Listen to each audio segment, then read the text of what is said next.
Do you have a shy, nervous dog at home? Maybe you really want to be able to take them places with you, but they're just too overwhelmed when you take them into public. Today, we'd like to talk about shy, timid dogs. Today, I'm here with our training director, Maria Stouffer. She also owns Full Potential Dog Training, so she's an expert in dogs. Hi, Maria. Hi.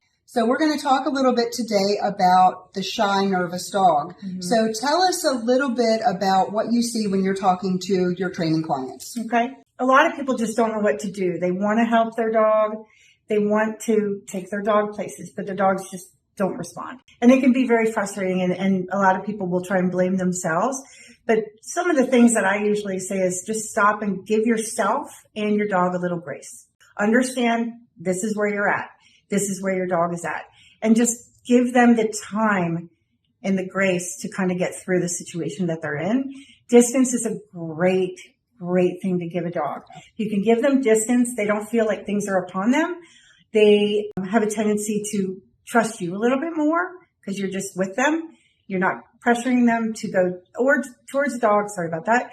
You're not pressuring them to go towards a dog or a person. You're just there. Be a leader. Be a leader to your dog, because shy, nervous dogs, they really need leadership. They need us to be strong for them. We don't want to reinforce bad behavior. We just want to be more strength for them. Now, what would you tell a pet parent who, because we see this a lot, where they want to kind of push their dog towards somebody, even if there's treats involved, mm-hmm. they're almost forcing their dog into a situation. If you're trying to give your dog treats, to do that, chances are pretty good with a shy, nervous dog, they won't take the treats. So it's very, very important for us to read our dog's body language and understand where they're coming from. Again, distance, just stand there, don't do anything, because dogs learn by thinking through problems. So if we can help them think through the problem, we have just a much better outcome. When you're going to a client's home, if they are being impatient or they want to rush their dog through a command, they just need to give it time. If a dog is not responding to a command, they're either over threshold or they don't know the command. So basic training is always a really great way to build that relationship with your dog and help them to understand what you're asking them to do. Again, being still, don't push, and just allow the dog to figure it out, because they will. It just may take some time. Right. I think patience with a shy, nervous dog is one of the most important things that we can do. So let's talk a little bit about the new program that we have here at Playful Pups Retreat. Mm-hmm. So last year, our trainers got together and developed an amazing new program specifically for shy, nervous, timid dogs.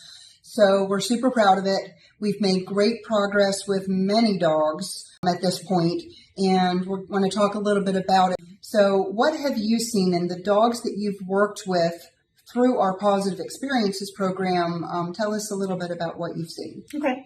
So when we started Positive Experiences program, it was really to see if a dog could get into one of our other programs here at the facility. Most have. We give them 2 weeks.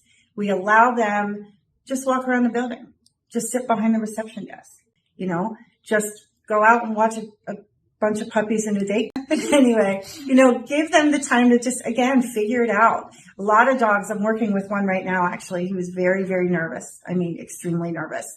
What I have found over the last week of him being here is I'm starting to see the little wins, and you have to be able to look for the little wins. So I'm starting to see when I go into the room to get him, he'll stand up. Doesn't seem like much. But when I first went in, it took me almost 30 minutes to get him out of his room. Mm-hmm. So the second and third day he was here, he stood up. I opened the door. The third day he actually walked out on his own. Seems very small and trivial, but it's huge because the dog was given the opportunity and the grace to take its time and to figure out I wasn't a threat. The building's not a threat. It was just pretty amazing. And what we do here is we always look for those little wins. It's very important to see them. I think that we have a lot of programs with Playful Pups that I'm very proud of. Positive Experiences training program is probably one that I feel the strongest about. And with so many nervous, shy dogs out there, I think that this program is incredibly beneficial.